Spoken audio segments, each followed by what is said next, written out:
Talk Up diretamente da DVS, conversar com um empreendedor, 40 anos à frente de uma marca, de uma fábrica, vendendo sonhos. Seja muito bem-vindo, Fernando Paes. Daniel Prioli, meu amigo querido. Tudo bem?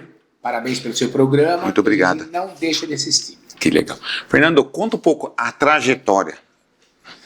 Bom, a DVS, na verdade, começou como indústria e comércio de balas vienense. Nós começamos em 85 legalmente, né? Quando a gente fez embalagem, marca e tudo mais. E começamos com esse produto, que foi o nosso primeiro produto, as gotas de licor.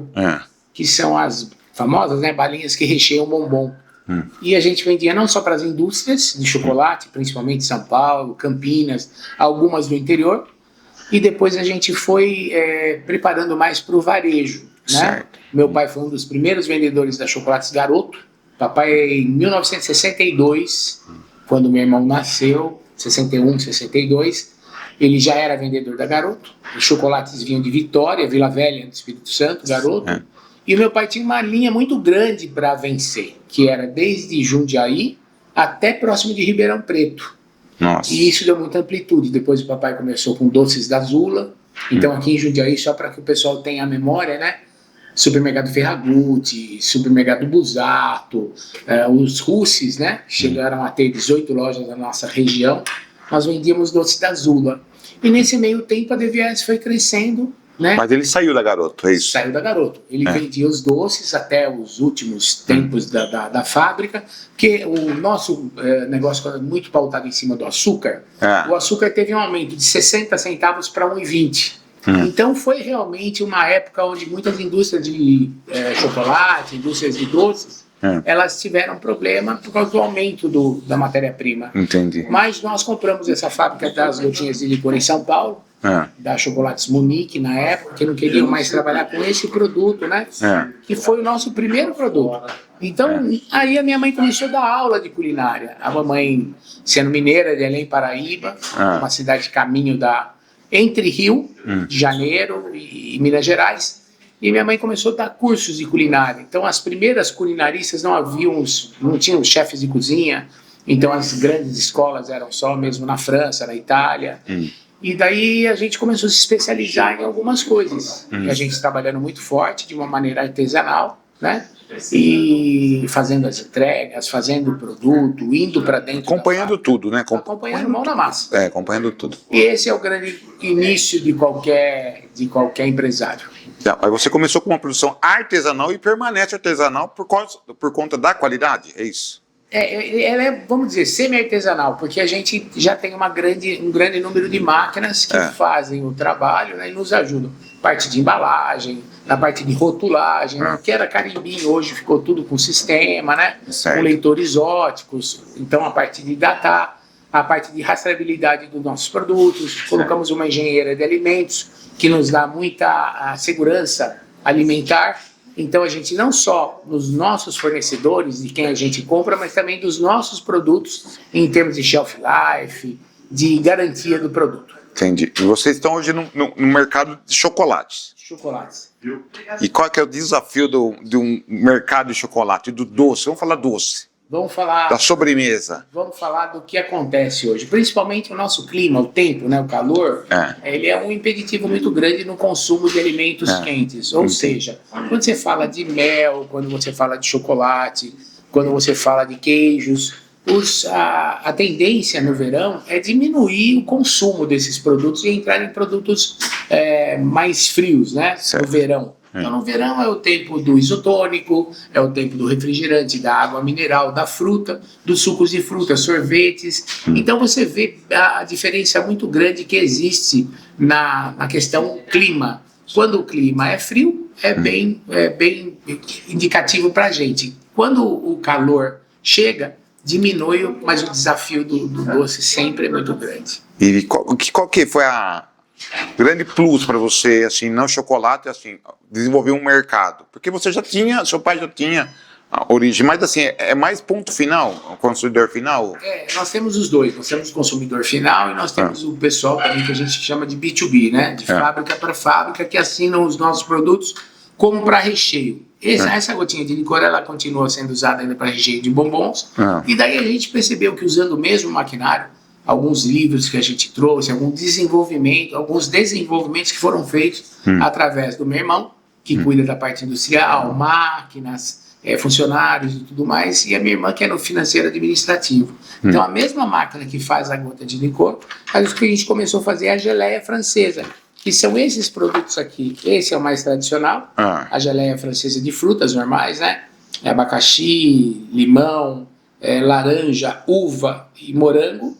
E a gente entrou agora com as frutas do pomar, maracujá, tangerina, goiaba. Essa de goiaba é um show, você precisa experimentar.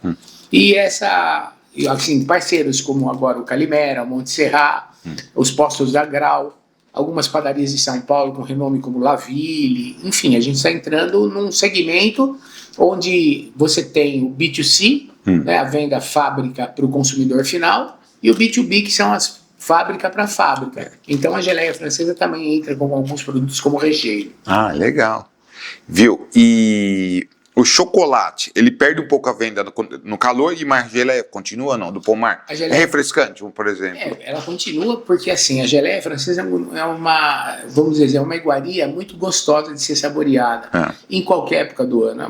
Bom, vamos fazer o seguinte, nada melhor do que a gente experimentar abacaxi, morango. Essa aqui é de? Essa deve ser maracujá. Ó, o truque de experimentar a geleia francesa é assim, você pega a geleia, corta. Então, por ela ser frutada e ela ser altamente macia, não tem amido, é pectina, o gelificante nosso é um gelificante natural, feito à base de pectina cítrica, é muito macia, muito gostosa, vale a pena você provar, vontade de comer outra. Eu confesso que eu nunca tinha visto isso. A geleia francesa é bem diferente. Ninguém ainda... Não, e assim, você é um dos pioneiros, como foi das gotas também. Sim, a gente desenvolveu esse produto justamente para ser um produto diferente, macio, e que a pessoa realmente tenha vontade de experimentar os outros sabores, experimentar o que tem de mais diferente. Qual que você acha que é o maior desafio hoje para se empreender? Seja porque você já há 40 anos, você já passou por várias etapas, né? Sim. Desenvolvendo, retroagindo. Qual que é o maior desafio, você acredita? Olha, o desafio hoje está bastante assim, em termos de mão de obra, né? A gente tem que fazer um treinamento, tem que fazer com que esse pessoal que venha trabalhar com a gente tenha realmente esse comprometimento em trabalhar dentro do nosso padrão, que é um padrão de saúde alimentar, de higiene pessoal, né? Então, vamos dizer, essas collabs que a gente tem feito com o Senac, com o Senai, com o Sebrae, é muito importante o primeiro emprego, e você consegue trazer uma mão de obra um pouco melhor, né? E também toda a parte de venda, a parte de comunicação, né? Hoje está todo mundo muito dentro do celular, da internet, então, como descobrem o talk show do meu amigo Daniel. Você acredita que não se tem mais interesse por comércio, por trabalhar numa fábrica, estar num balcão? Então, é o que a gente tem visto, principalmente o pessoal trabalhando online, né, ou home. Né? Então, o que a gente precisa da mão de obra, por exemplo, hoje a gente precisa de uma cozinheira, de uma faxineira, atrás de uma padaria, tem uma pessoa na chapa, tem um padeiro, um confeiteiro, que é uma mão de obra que ela é muito valorizada pelo que ela faz e também pelo que ela se compromete em fazer um bom produto e de qualidade. E a gente vai na padaria pela confiança. Nós vamos numa padaria, você quer comer um bom pãozinho, você quer tomar um café com leite quentinho, né? Então tudo isso atrás de máquinas ou atrás de equipamentos, você tem a mão de obra que é o ponto final, né? Então é um sorriso, é uma atenção, é um puxa, que bom que você veio, né? Então, desde o começo até o final, até o pós-venda, isso tudo tem que ser muito bem monitorado para que você, que é o nosso consumidor, que encontra a marca DVS, você saiba que existe todo um trabalho por trás. Não é simplesmente o trabalho de vendas, não é só o departamento financeiro, administrativo e nem máquinas. Mas é um trabalho humano, manual, que você tem que estar sempre em contato com o seu consumidor final. Você acredita que a dona de casa, que faz a sua trufa, seu pão de mel, ela deixou de procurar o serviço em fábricas? Assim, acho que o empreendedorismo familiar atrapalhou um pouco o desenvolvimento do comércio local, das Que fábricas? atrapalhou, acho que migrou bastante gente que perdeu emprego, ou fábricas que colocaram cada vez mais maquinários, então essa mão de obra foi buscar a sua liberdade, né? Foi buscar o seu caminho. Muita gente fazendo trabalhos em casa como manicure, cabeleireiro, a beleza ganhou muito espaço, então você vê que muita gente foi para muito lugar. E as trufas, os pães de mel, os bolos, o bolo de pote, então caiu uma moda e essa moda ficou. Né? Então o que eu acho muito bom é que as pessoas também tenham a oportunidade de saber o que é empreender. Né? Agora, quando você enxerga isso, dentro de uma fábrica, você tem todo um controle alimentar. Então, as geladeiras são próprias para isso, os equipamentos são todos voltados para a produção, onde dentro de casa, às vezes, uma geladeira, ela se divide com o alimento do dia a dia. Então, você tem ali uma sobra de alimentação que está sendo guardada junto onde você está refrigerando um chocolate. Então, tem que tomar um certo cuidado com essa parte. Então, empreender no país eu acho que é muito difícil. E eu acho que qual que é o maior desafio? Eu acho que assim, acho que não tem incentivo, Fernando. O governo não incentiva os pequenos. Porque você, há 40 anos eu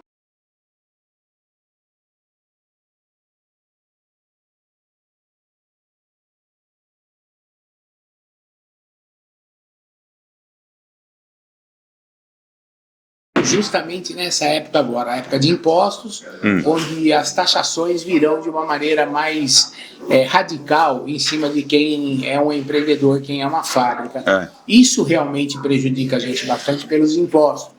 E se fossem de outra maneira, eu acredito que a indústria, principalmente a de pequenos e médios, ela teria uma oportunidade de um crescimento maior.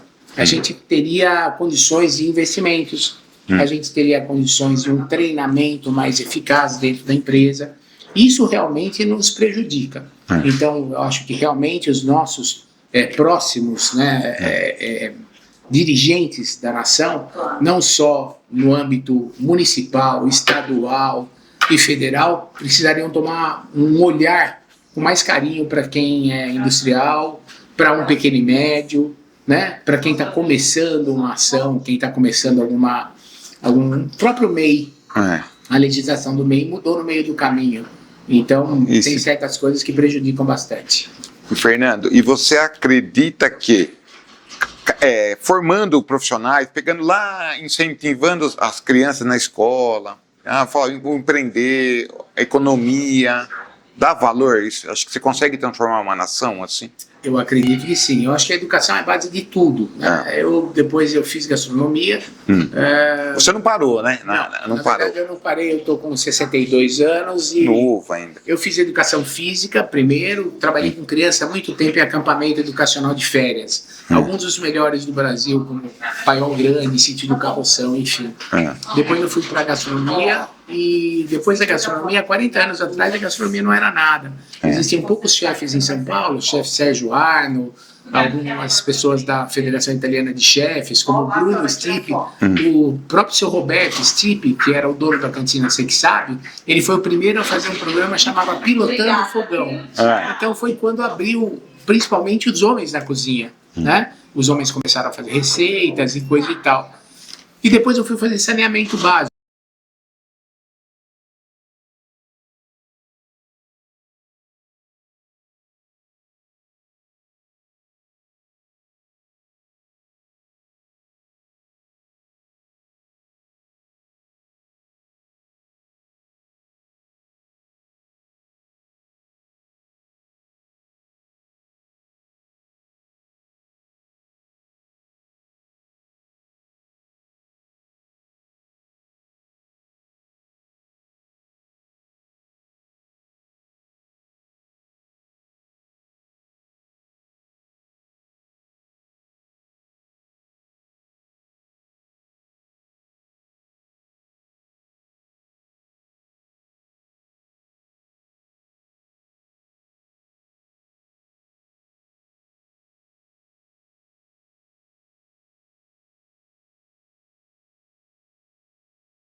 muito, vai se buscar tecnologia, produtos lá fora. Vamos trazer um pouco para nossa conversa aqui. Então, um chocolate francês, um belga, que a gente perde um pouco no comércio local, no mercado interno.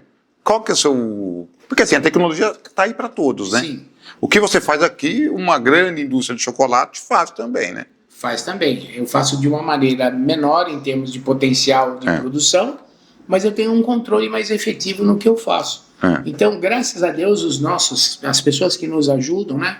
Aliás, agradecer todos os nossos colaboradores, desde pessoal de loja, pessoal de produção, pessoal que fica por trás e não aparece, marketing, quem faz os nossos vídeos também, né?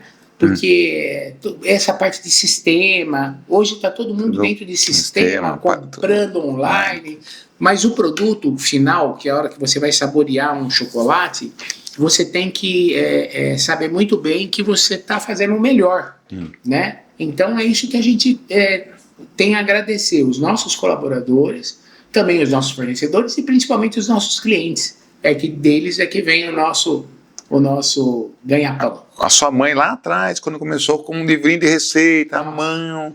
Cara, não tinha muito. Não tinha essas fronteiras abertas, né, Fernando? Não tinha. Então era uma xícara de açúcar, uma xícara de chocolate para fazer um brigadeiro, uma margarina. Com um caderninho escrito na caneta mesmo, no lápis, e assim, você percebia que era na raça, porque você tem que gostar daquilo que você faz. Em qualquer área. O cara que é médico, ou pessoa que é advogado, o nosso cinegra, todo mundo tem que fazer aquilo que gosta, né? E lá atrás a minha mãe sempre foi uma pessoa que voltada a forno e fogão e fazia receitas, sempre receitas boas e diferentes, né? Então a minha mãe, com essa dedicação, teve a oportunidade de dar muitas aulas de culinária. Então, não só no estado de São Paulo, mas fora do estado de São Paulo também. E ela formou muita mão de obra que hoje agradece muito a minha mãe, porque continuou tocando o negócio à frente. A mamãe está com 92 anos, e inclusive grandes marcas de chocolate começaram com a minha mãe. Que legal. E se tivesse dado continuidade, ela ajudou a vender muito chocolate para vienense, as gotas de vienense. Ela ajudou a fazer degustação no ponto de venda. Minha mãe pegava um palitinho e falava, só gostaria de experimentar. Então, minha mãe foi uma das primeiras a trabalhar num supermercado fazendo degustação. Não se falava nisso. Não se falava nisso. Você não tinha degustadoras, você não tinha... Quem tinha esses grandes planos, né? Eram os players na época que eram os grandes. A Maizena, Refinações de Milho Brasil. Então, quando você pegava lá atrás, eles já se preocupavam com isso. Mas as fábricas de chocolates eram muito tímidas. Porque o que se vendia no Brasil era arroz, feijão, né? Você não tinha nem as fábricas de embutido como a gente tem hoje, com um grande número de propagandas na televisão. Não existia isso, né? Então, isso foi começando pouco a pouco. Então, por exemplo, um bombom de coco. Daniel... Esse aqui, vamos provar esse aqui para você sentir a delícia que é um bombom recheado com um beijinho. Esse bombom é um bombom que a gente tem aqui na loja de linha. O que acontece com ele? É um bombom muito bem recheado, né? Muito bom. E aqui vai um beijinho de coco. Olha só, casquinha bem fininha, né? Recheado com beijinho de coco. Isso é artesanal. Isso remete as festas de aniversário. Receita da avó. Isso. É essa a pegada. Então, quando você tem, por exemplo, frutas do pomar, temos ali a goiaba. Dificilmente hoje você encontra uma goiabada boa no mercado. E quando você encontra, ela é muito cara. Na geleia francesa, o pessoal tem vários sabores diferentes, né? Um deles de maracujá, tangerina, que dá barba, limão siciliano. Então, são sabores que valem muito a pena o pessoal provar e experimentar. Sua mãe vem, acompanha a produção ainda, experimenta, degusta? Ela faz questão de vir na fábrica para cumprimentar todo mundo, para ver como é que tá na loja. As meninas da loja sempre mantêm a loja impecável. Por causa dela, mas ela gosta da coisa... Tudo certinho, tudo organizada. Ela é uma pessoa bastante exigente, o que nos ajuda também a manter esse padrão que foi deixado por ela. Seus pais, né, sua mãe, seu pai, que foi um dos... Cara, começou com ele, projetou tudo isso. Era a ideia deles empreenderem em família? Todo mundo trabalhasse? Olha, eu acho que sim. Mas assim, meu pai deixou a liberdade para a gente poder fazer faculdade ou fazer o que a gente queria. Então, a minha irmã tomou um viés de ir para o piano, depois ela começou psicologia, foi até o 3º, 4º ano, mas ela se viu na necessidade de dar prosseguimento e ajuda ao meu pai nessa parte financeira administrativa. Mas a Rosane, que cuida dessa parte... É o coração, vamos falar assim. Eu acho que é. Que puxa, solta. Eu acho que é, porque eu sou muito avião, então eu vivo com os clientes finais, né? Vendo o que tem de novidade. E nem sempre tudo que você traz é o que você vai vender, né? Às vezes você tem muito mais oferta de produtos do que no ponto final de você ter essa venda, né? Então é diferente de você fazer espetinho de frango, espetinho de carne e espetinho de queijo. O nosso chocolate dá para fazer infinitos sabores, né? Entendi. Entrou a moda do pistache, já entrou e saiu a moda do mamão papaya. Então, quando você vê esse modismo, a gente é mais tradicional dentro do que a gente faz. Segura um pouco. A gente procura trabalhar com qualidade, não abrindo mão da qualidade, principalmente do nosso chocolate, dos nossos insumos. Então existe um controle muito grande. Então o Rosane fica muito em cima disso, junto com a minha mãe e junto com os nossos colaboradores que nos ajudam muito também. A Cássia, que é nossa engenheira de alimentos, o João, que é o nosso controller, que ajuda na parte de cursos, na parte da própria operação. Aí quando a gente tem logística para fazer tal, meu irmão fica mais com as máquinas, mais com os funcionários tal, e vendo que quando vai fazer, até as temperaturas, a parte técnica, né? E a gente ganhou, inclusive agora, esse ano, né, 2026, mais um prêmio da CDL, e a gente está assim, muito feliz, né, por ser reconhecido, né? Eu estou na parte comercial. Precisar de alguma coisa, é só ligar aqui na DBS. Eu acho que o Fábio aí, da produção, acho que só que você vê no mercado, como você anda muito, né, Fernando? Você anda muito, você vê muita novidade. Você quer trazer a ele, trouxe sério aí pra gente. Aqui. Quer trazer a ele tecnologia, modernidade, né? A gente tem que saber separar um pouco os produtos que vendem, né? E os produtos que têm um apelo de menor venda. Então, o que a gente faz é fazer um comitê. Vamos lançar isso, não vamos lançar isso? Vamos lá, isso dá shelf life, não dá shelf life? Para quem não sabe, shelf life, por favor. É a durabilidade do produto, quanto que esse produto aguenta dentro das condições. Então, nossos produtos, a maioria deles são 8 meses, e a gente, assim, usando o mínimo possível de aditivo, ou quase nada, 0 aditivo, com produtos que tenham realmente uma qualidade, né? Um sabor na hora que você vai perceber esse taste. E o beijinho, ele é tão gostoso, o bombom de frutas vermelhas, o próprio bombom de geleia francesa. Essa aqui é uma bananinha, Daniel. Ixi, prova essa daqui, ó. Bananinha com chocolate, que a gente está fazendo também com cravo e canela. Produto diferenciado que vale a pena. O primeiro bombom que a minha mãe fez foi esse bombom de cereja. Esse bombom de cereja é um bombom muito qualificado, cheio de licor, que o pessoal encontra no mercado como sherry. Então ele tem aqui um pedaço de cereja dentro e muito licor. Tá bom? Por favor. Pessoal, ó. Olha o licor. Licor de cereja, né? Um pedaço de cereja lá dentro, sendo que o sherry tem uma cereja inteira dentro. É uma delícia. Imagino. É difícil comer um só. Fernando, qual que é a dificuldade de empreender em família? Porque você é um avião. A Rosane, né? Segura, puxa o freio de mão. Fábio precisa...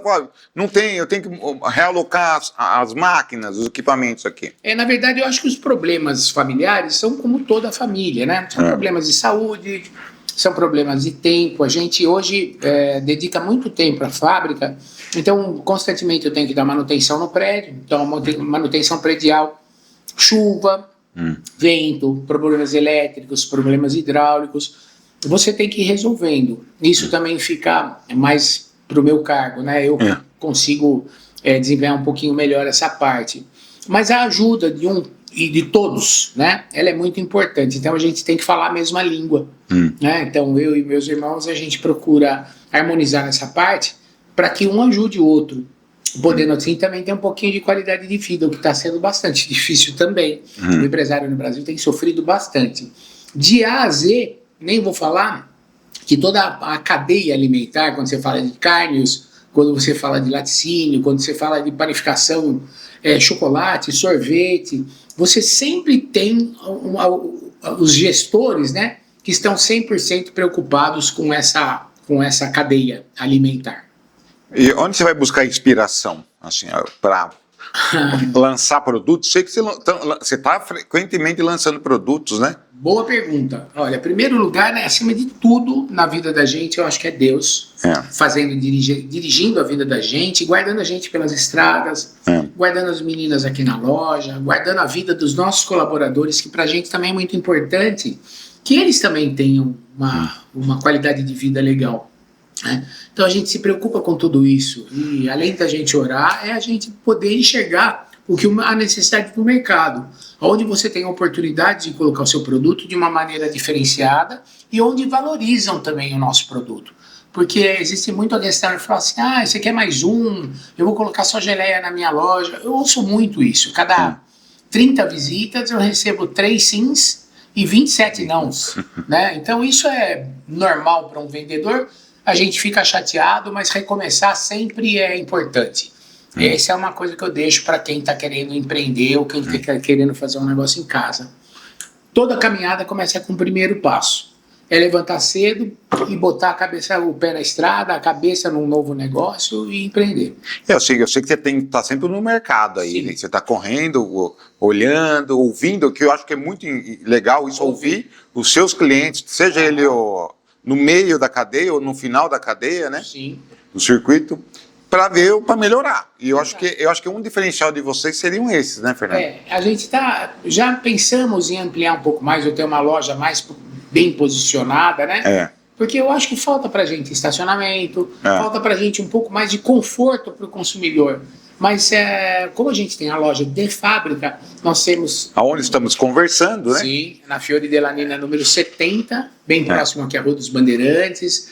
E quem quiser nos visitar vai ser um prazer. Então a gente tem um cafezinho, tem um sorriso aqui das meninas da loja, tem os produtos para degustar. Agora a gente tem uma banana com cravo e canela que é maravilhosa. A nossa gotinha de cereja ao licor, que é um drageado, amêndoa com especiarias, avelã. Nós temos aí um mix de produtos.